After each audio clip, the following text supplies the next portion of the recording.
Février 2022. À 300 km au large des côtes françaises, dans l'océan Atlantique, une étrange marée blanche. Vue du ciel, on dirait de l'écume. Vue de près, ce sont plus de 100 000 poissons morts. Une hécatombe de merlan bleu. Le bateau qui vient de les larguer s'appelle le Marguiris, un super chalutier. 143 mètres de long, soit 2 avions de ligne mis bout à bout, et 250 tonnes de poissons capturés par jour.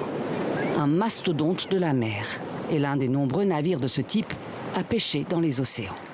Il y a des dizaines, des centaines de bateaux de taille, alors soit intermédiaire, soit carrément des très grands, effectivement, qui exploitent les ressources dans une logique qui est souvent une logique minière. On exploite, on extrait, et puis une fois qu'il n'y a plus de poissons, on va ailleurs et on réextrait ailleurs. Les poissons qu'ils pêchent sont la nourriture des poissons de fond, mais aussi des mammifères marins, des oiseaux, etc.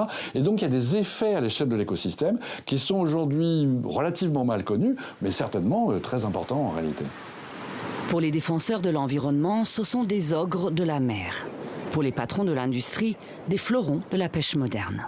Pour s'en rendre compte, il faut aller au port d'Eemuden, aux Pays-Bas, à la rencontre de Geoffroy Delem à bord du Scombrus, un super chalutier congélateur de la société France Pélagique, qui peut pêcher jusqu'à 120 tonnes par jour. C'est un bateau qui fait 80 mètres de long, qui peut avoir 30 personnes, 30 membres d'équipage, qui pêche spécifiquement des espèces pélagiques. 4 qui sont soumises à quota, qui sont le hareng, le maquereau, le chinchard, le merlan bleu. Des espèces pêchées dans la Manche et en mer du Nord, où l'activité du Scombrus et d'autres super chalutiers est fustigée par des pêcheurs artisans français. Ce que Geoffroy Delem déplore. On ne part pas en mer pour vider les océans. Et sinon, en fait, ça veut dire que demain, s'il n'y a plus de poissons, il n'y a plus de marins pêcheurs. On ponctionne une toute petite partie de la biomasse, nous, Européens, c'est pas nous, France Pélagique, nous, Européens. Cette biomasse se régénère tous les ans. C'est l'Europe qui nous attribue nos quotas de pêche. On n'a pas la main, c'est pas nous qui décidons de combien nous pêchons.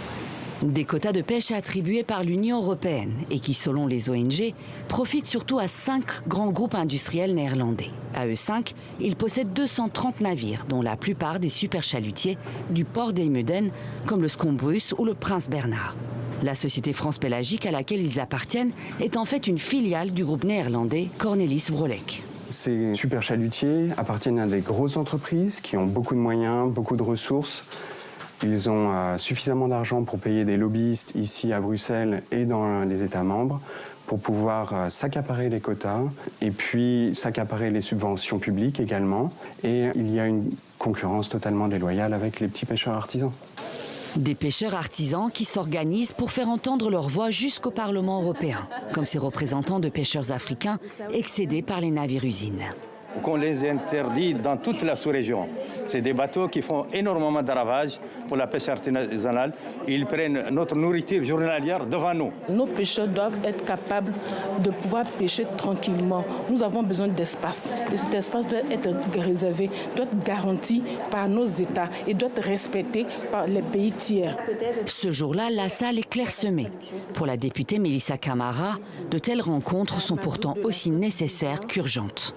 Aujourd'hui, on a une vision court-termiste. Dans 5-10 ans, on n'aura peut-être plus de poissons, on aura des pêcheurs qui ne pourront plus pêcher, qui n'auront plus de nourriture. En fait, c'est des gens qui nous nourrissent tous les jours. Et en fait, on est en train de détruire nos océans. Et il faut que ce Parlement le comprenne. Et on fera tout pour qu'il le comprenne. C'est aussi pour cela que Gwen Pennaroun milite. Il préside l'association LIFE qui représente 10 000 pêcheurs européens opposés aux super chalutiers. Moi j'ai 40 ans derrière moi, j'ai vu l'évolution de l'espèce ou la disparition de certaines, l'apparition d'autres. Mais quand des bateaux comme ça sont à la côte, que ce soit dans la Manche ou le long des côtes du Sénégal ou de la Mauritanie, c'est évident que l'impact il est loin d'être négligeable, quoi. C'est quoi la solution pour ces bateaux-là? Les foutre dehors, c'est les foutre dehors, pas les laisser pouvoir comme ça capter des quotas et les voir du coup sur des fonds de 40 mètres, des bateaux comme ça qui font 140 mètres de long, c'est juste incroyable qu'on ait un silence complet et des autorités et des comités et de tout le système en fait, quoi.